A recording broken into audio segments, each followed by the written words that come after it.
যে আমাদের যিনি স্বরাষ্ট্রমন্ত্রী তিনি কিন্তু আপনার বিভিন্ন সাংবিধানিক আইনকে উনি নিয়ে আসতেছেন সামনে, এবং এই আইনের কচকচানিতে যেটা ডক্টর মাহবুবুল্লাহ বলেছেন যে এই আইনের কচকচানিতে আমরা বিভ্রান্ত, আমরা কিন্তু বুঝতে পারছি না যে উনি ঠিক কী করতে চাচ্ছেন, কি বলতে চাচ্ছেন। এবং আপনার কচকচানিটা এত দূর গিয়ে পৌঁছেছে যে উনি খালি আইনের কথাই বলছেন। যেরকম উনি বলছেন গণভোটকে আমরা মেনে নেব না, একবার বলছেন উনি সাংবিধানিক সার্বভৌমত্বের জন্য, আর একবার বলছেন যে সংবিধানে এটা নাই। দুটোই বলছেন, এবং দুটার ভিতরে কিন্তু আপনার রাজনীতির একটা থিওরি আছে, যেটাকে বলে আপনার পার্লামেন্টারি সভরেনিটি আর একটা হলো কনস্টিটিউশনাল সভরেনিটি। এই দুই আর্গুমেন্ট যদি দেখান তাহলে কিন্তু উনি বলতে পারেন যে গণভোটকে আমাদের মেনে নেওয়া আমাদের জন্য লিগালি বাইন্ডিং না।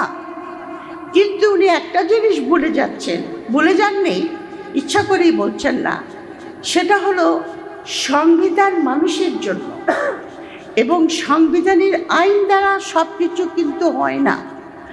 সংবিধানের একটা প্রসেসের ভিতরে একটা জিনিস আছে, সেটাকে বলা হয় সাংবিধানিক স্পিরিট। সাংবিধানিক স্পিরিটটা ঠিক আছে কিনা, সেই স্পিরিটটা কি? সেই স্পিরিটটা হলো জনগণের ইচ্ছার প্রকাশ, এবং জনগণ যে ইচ্ছা প্রকাশ করবে, এমনকি গ্রেট ব্রিটেন যেখানে সার্বভৌমত্ব, পার্লামেন্টের সার্বভৌমত্ব হলো সুপ্রিম, কারণ ইউকেতে কোনো লিখিত সংবিধান নাই, ওখানে কিন্তু পার্লামেন্টটি প্রথমে আপনার গঠিত হয়েছে, এবং সেখান থেকে বিভিন্ন ডিটেলস আমি যাব না। কিন্তু সেখানেও কিন্তু আপনার যখন গণভোট হয়, যে 2016 সালে যে গণভোট হয়েছিল ব্রেক্সিট, সেখানে আপনার খুব সামান্য ভোটে ব্রেক্সিট থেকে বেরিয়ে যাওয়ার রায় ছিল, কিন্তু পার্লামেন্ট কিন্তু সেটা মেনে নিয়েছে, আইন পাশ করেছে যে হ্যাঁ, জনগণের ইচ্ছাকে আমাদের সর্বপ্রথম উপরে স্থান দিতে হবে। এমনকি পরবর্তী পর্যায়ে যখন লিখিত সংবিধান এসেছে, যেগুলিকে আপনার কনস্টিটিউশনাল থিওরির দ্বারা আপনার ইন্টারপ্রিটেশন দেওয়া হয়, সেখানেও বলেছে যে হ্যাঁ, লিগালি তুমি করতে পারো, কিন্তু জনগণের যেটা ইচ্ছা সেটা হলো সবচেয়ে উপরে। কিন্তু উনি একটা বলছেন না, এটা এক ধরনের কিন্তু একটা চাতুরতা, যে অনেকে বলে না যে half truth is Wars than সম্পূর্ণ মিথ্যা। অর্ধেক সত্য কথা বলাটা পুরো মিথ্যার চাইতে বেশি ভয়াবহ। সেই জন্য উনি অর্ধেকটা বলেন আর বাকি অর্ধেকটা বলেন না। আর একটা প্রশ্ন আমি আপনাদের সামনে করব এখানে, যে আমি জানতে চাই আমাদের সংবিধানের প্রাইম মিনিস্টার কে? আমাদের সংবিধানের যেটা থাকে দলীয় যিনি নেতা, সাংবিধানিক নেতা, তিনি কে? এটা একটা প্রশ্ন।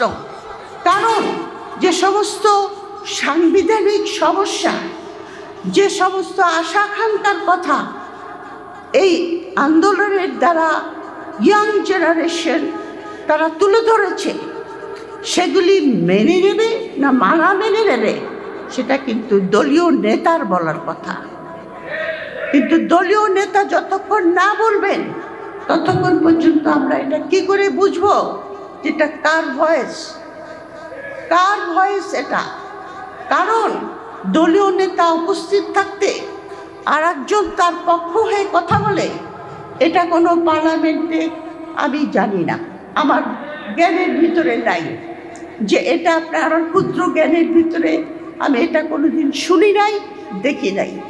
আমি বহুদিন কিন্তু পার্লামেন্টারি গভর্নমেন্ট নিয়ে দেশে থেকেছি ওসব দেশে। তো সুতরাং তারপরে ওরা দলীয় নেতা বলেছে হ্যাঁ ভোট দেন আপনারা গণভোটে। তাহলে উনি কেন বলছেন না যে আমি হ্যাঁ ভোট দিয়েছি মানে এটা এখন মেনে নিতে হবে? আমরা ওনার মুখ থেকে শুনতে চাই। আপনাদের তরফ থেকে এই কথা বলছি যে আমরা ওটা শুনতে চাই। গণভোটকে এবং জুলাই সনদকে মেনে না মানে আপনি এই আন্দোলন, এই স্যাক্রিফাইস, এই পঙ্গুত্ব, হাজার হাজার ইয়াং ছেলে সব কিছু বৃথা যাবে এবং আমরা এটা মেনে নিতে পারবো না। সুতরাং এই একটা পয়েন্ট। দ্বিতীয় পয়েন্টে বলে আমি শেষ করে দেব অল্প সময়, সেটা হলো ওরা অনেক অধ্যাদেশ বাতিল করে দিয়েছে এবং বলেছে যে আমরা যাচাই বাছাই করব।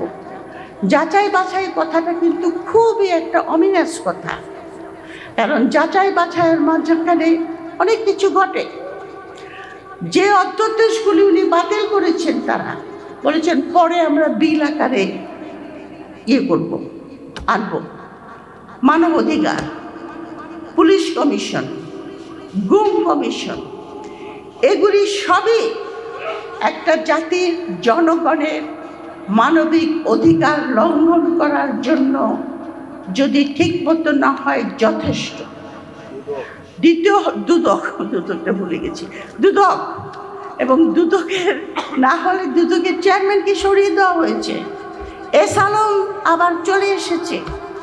হাসিনার আমলে কি ছিল? অলিগার্কদের রাজত্ব। আমরা অলিগার্কদের পদধ্বনি দেখতে পাচ্ছি।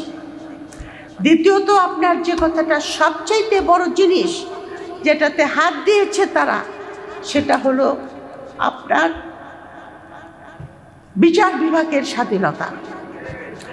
বিচার বিভাগের স্বাধীনতা হলো একটা সাংবিধানিক রাষ্ট্রের মূল ভিত্তি এবং আপনার এই বিচার বিভাগের যে সেক্রেটারিয়েট, সেটাকে ওনারা দিতে যাচ্ছেন না, সচিবালয়।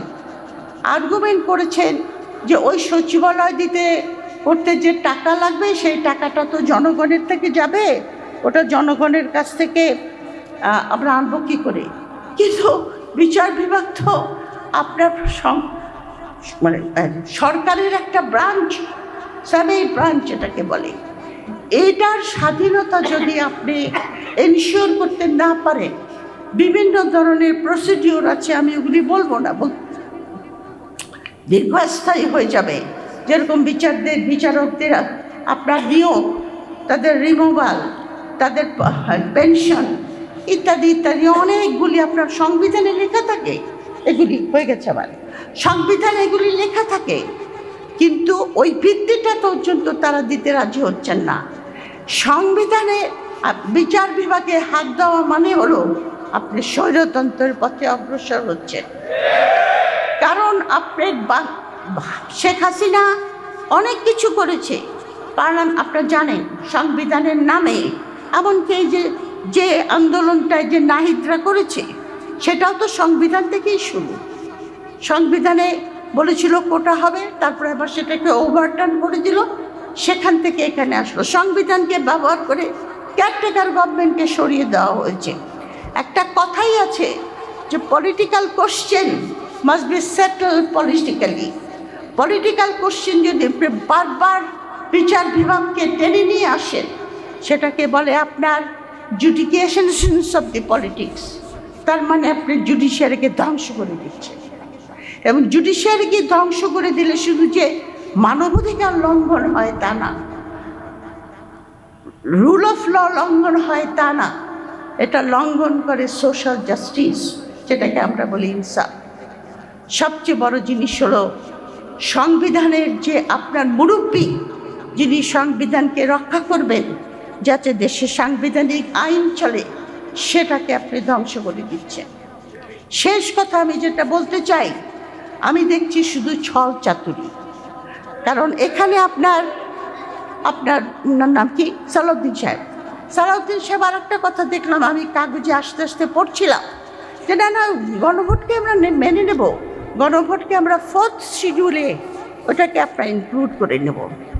4th শিডিউলে ইনক্লুড করলে পরে আপনার ওটাকে ভ্যালিডেশন দেওয়া হবে, কিন্তু 4th শিডিউলকে আপনি যদি ইনক্লুড করেন, ওটা কিন্তু ডক্ট্রিন অফ নেসেসিটির আন্ডারে আসতে পারে, যেটা আপনার কোর্ট পরে জুডিশিয়ালভাবে রিভিউ করতে পারে। আরও একটা সবাইকে গোল খাবারের জন্য একটা কথা উনি সবসময় বলে থাকেন, সেটা আমাদের কথা, এই যে আইনের কচকচানি, যেটা ডক্টর মাহবুবুল্লাহ সাহেব বলেছেন, সেটা হলো যে উনি বলে সংবিধান সংস্কার করা যায় না, সংবিধানকে সংশোধন করতে হয়।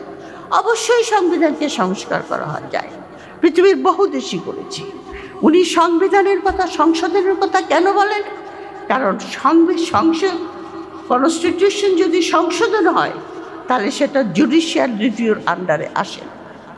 উনি কিন্তু সংবিধান ভালো করে পড়েছেন, বোঝা যায়, কিন্তু পড়েছেন যে কোন কোন আইন দিয়ে আমি এই পুরা আন্দোলন জুলাই প্রত্যেকটাকে ব্যর্থ করে দিতে পারবো।